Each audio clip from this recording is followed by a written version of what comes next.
Hello, ഞങ്ങളങ്ങനെ snow സിറ്റിയിൽ വന്നിരിക്കുകയാണ്.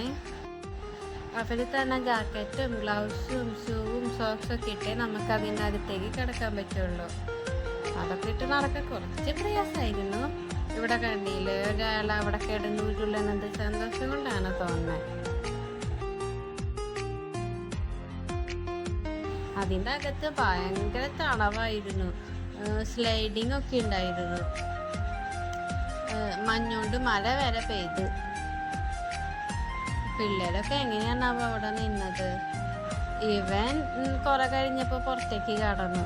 അവള് ലാസ്റ്റ് വരെ ഞങ്ങളോടൊപ്പം ഉണ്ടായി.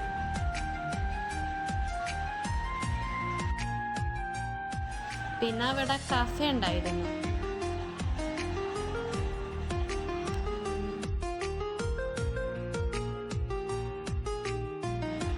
ഇഗ്ലൂ പോലൊരു സംഭവം ഉണ്ടായിരുന്നു അതിൻ്റെ അകത്ത്. അവിടെ മിന്നി മിന്നി ഇങ്ങനെ ചെറിയൊരു ലൈറ്റേ ഉള്ളൂ. ആ ലൈറ്റ് ആണെങ്കിൽ അധികം നേരം നമുക്ക് കിട്ടില്ല, കുറച്ചേ കിട്ടുള്ളൂ.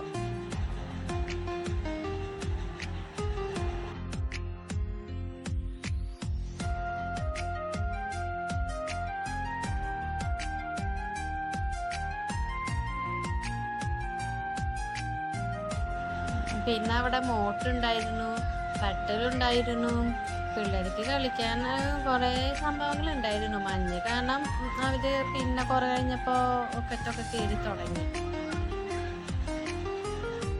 പിന്നെ പുറത്തിറങ്ങിയപ്പോൾ ദേ ഒരാള് മാനിന്റെ പുറത്ത് കയറിയിരിക്കുകയായിരുന്നു. അതിന്റെ തൊട്ടടുത്ത് തന്നെ ഫൺ വേൾഡ് ഉണ്ടായിരുന്നു. അങ്ങോട്ട് പോകാൻ ടൈം കിട്ടിയില്ല. അപ്പൊ ഞങ്ങൾ അവിടെ പുറത്ത് അതിന്റെ ബാക്ക്ഗ്രൗണ്ട് സീനറി ഒക്കെ നോക്കി ഇങ്ങനെ നടന്നു. ഫൺ വേൾഡ് നമ്മുടെ വണ്ടർലൊക്കെ പോലെ ആയിരുന്നു. അതുകൊണ്ട് അത് അറിയാവുന്ന കാര്യം അതിനാദ്യം പോയില്ല. ആദ്യം ഇതൊരു വെറൈറ്റി അല്ലേ സ്നോ സിറ്റി, അപ്പം അങ്ങോട്ട് ആദ്യം പോയി. അവിടെ നിന്ന് പുറത്ത് കടന്നപ്പോൾ ലേറ്റ് ആയി. അതുകൊണ്ട് ഫൺ വേൾഡിൽ പോകാൻ ടൈം കിട്ടിയില്ല.